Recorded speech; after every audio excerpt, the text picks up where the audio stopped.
The cover page of Berserk chapter 375 reads, "He has let go of hope. In the deep darkness, he despairs."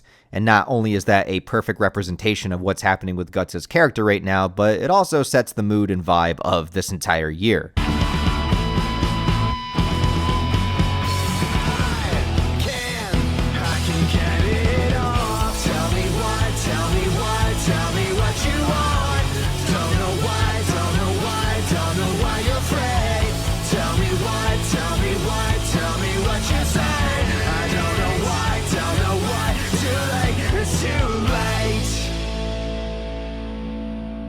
Now, in the last chapter, we saw a bunch of Kushan soldiers enter onto Roderick's ship and basically round them all up and seem to subdue and capture them in some way. Now, a lot of people in the last chapter thought that they were here specifically to get Guts, as they knew it was him, but I always felt like their approach was a little bit too hostile. I mean, I understand that Guts would be a formidable opponent, but here in the beginning of this chapter, it seems to confirm that they didn't know whose ship this was, and that's why they were so hostile, and seeing Guts was a legitimate surprise, which is what I assumed. The beginning has Salat talking to Daiba telepathically, and this is actually part of a premonition that Daiba had. Seeing the ship and the premonition being a dark night as the moon is like a drawn bow lighting the heavens from the sea where the sun has sunk. And you could look at that thematically as the sea has sunk within Guts, where he is just sort of this broken husk of what he once was, as the moon sort of illuminates this area for them all to see. But Salat is surprised as to why this ship would be out here in these waters. He didn't know if it belonged to Griffith and Falconia. He didn't know if they were intending to invade the seas that the Kushans have a hold of. So that explains why the Kushans were so adamant about boarding the ship and subduing everybody as quickly as possible, because in their minds, this could have been a potential threat. Not to mention the ship itself is a giant warship. It's not just like some small boat that's rounding up on them. This ship is equipped for combat. So all of their intentions in the last chapter make absolute sense.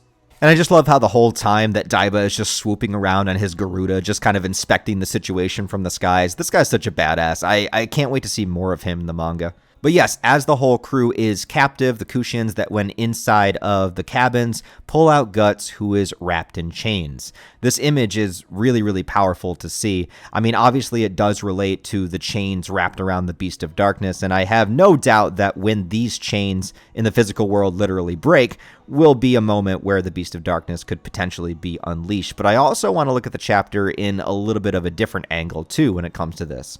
Now, I think one of the most interesting things that this chapter did was to show Guts through the perspective of Isidro looking at him. And I want you guys to remember the relationship dynamic between Guts and Isidro, because Isidro, unlike a lot of the other characters, doesn't really have an incredibly tragic past. Yes, he is an orphan child and kind of wandered himself, but he doesn't have like the amount of darkness that Guts or Farnese or Serpico or even, Shurkei losing Flora like she did.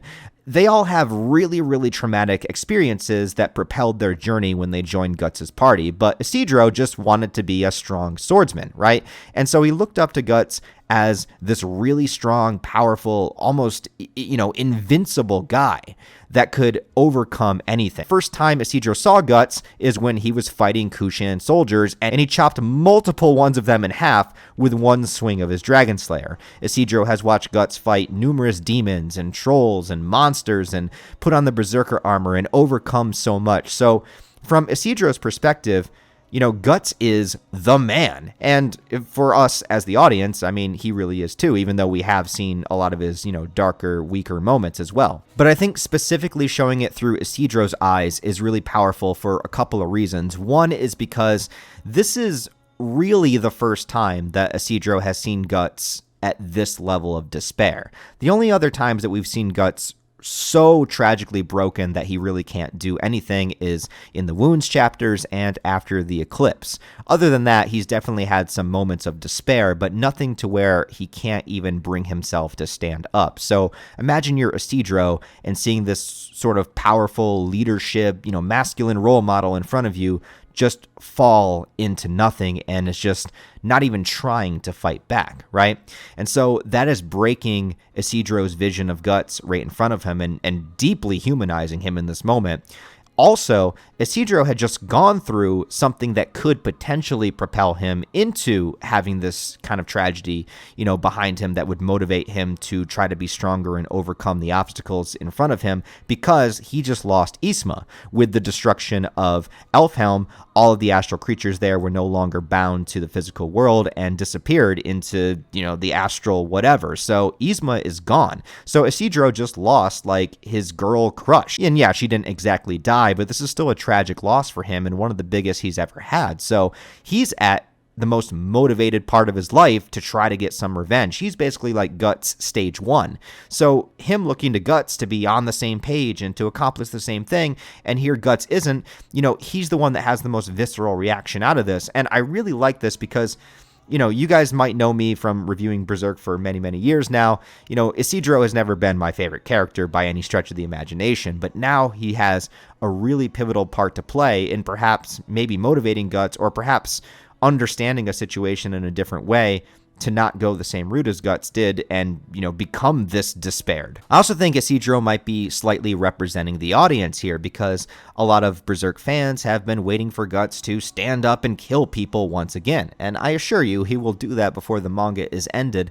But sometimes it feels like there's a little bit of a detachment where we just want to see violence and chaos and Guts be super strong all the time and kill shit all the time because he's so strong, that seeing Guts in this position makes a lot of people act the same way Isidro does, where you're saying just get up and fight, stop being a dumbass, right?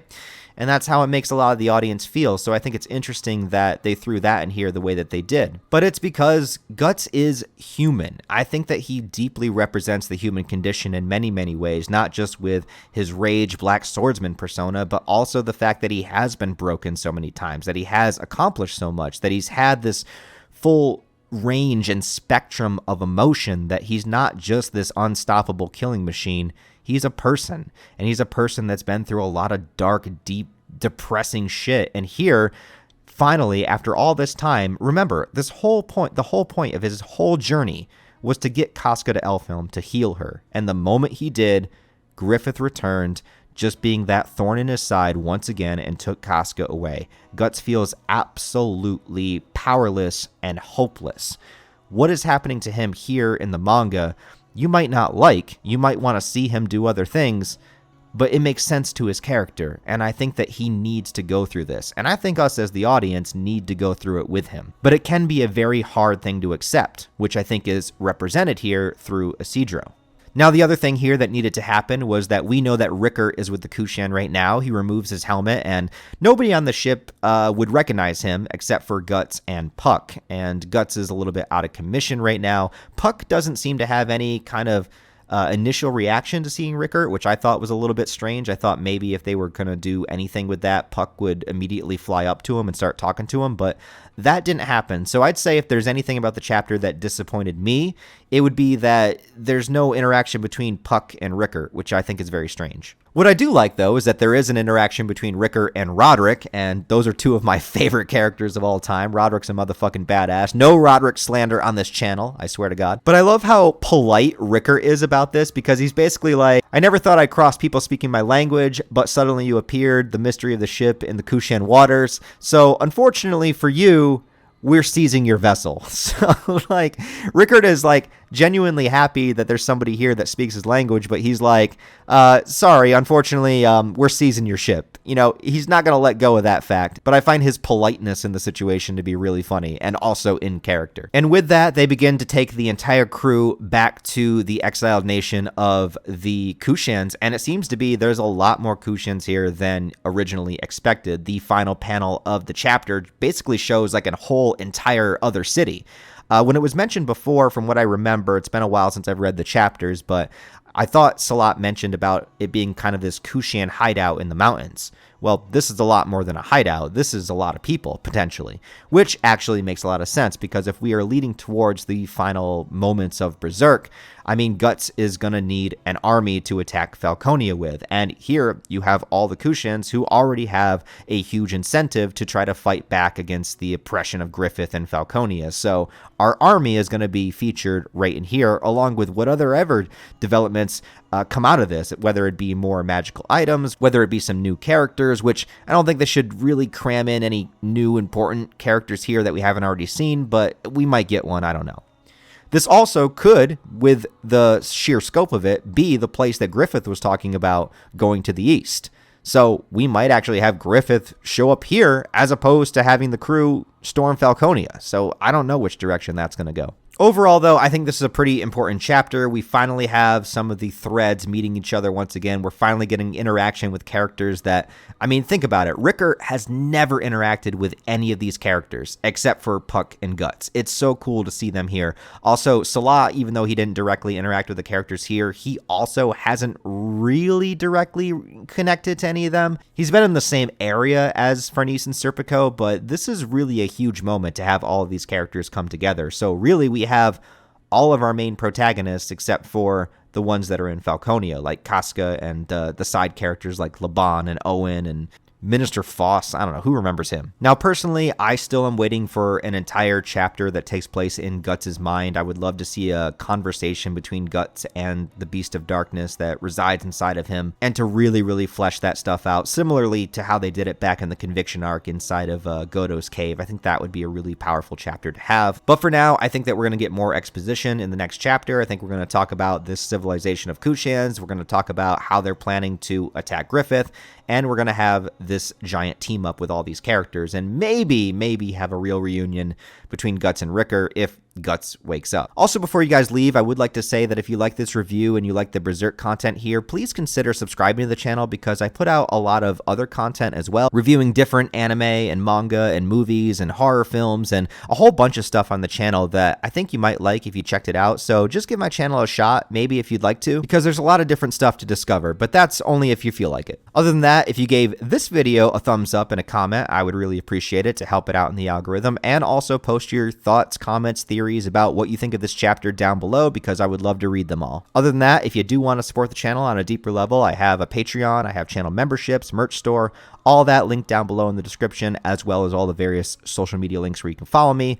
Other than that, guys, I hope you have a wonderful rest of your day. I'll talk to you next time.